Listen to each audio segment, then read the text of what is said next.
And for me, that involves, of course, using my sense of echolocation to scope out the environment. I start out with what's most distinctive, what stands out, what's most unique, what seems to define the space. Essentially, it resolves into what I call three-dimensional fuzzy geometry. So all of these features sort of coalesce into an actual image. I'm there, and then trees. And then just as I got to about here, I was able immediately to tell, okay, this has got to be some sort of a patio area or maybe a grotto. And then as I rounded the area, this tree line became very obvious that bounds one edge of the garden. Daniel often says that, he can see these things in his mind. And skeptics would say, oh, that's impossible. He must be hearing sounds or just making calculations and guesses that just happen to be true. But he's actually able to prove it. He's actually able to draw what he sees in his mind. And it's accurate.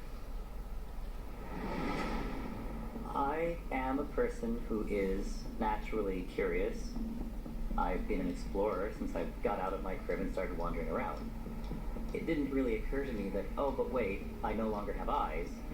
My interest is in understanding the world, knowing about the world, and sharing whatever it is I think I've learned about the world. Seeing or not seeing, it's about knowing. It's about understanding, and it's about sharing. Daniel's incredible ability to make his way through the world is truly a sight to behold. But how did he develop such an unusual? Where color has a sound, and where sound has a taste?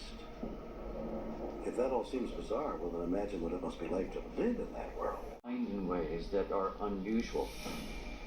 They've identified at least 70 different forms of synesthesia.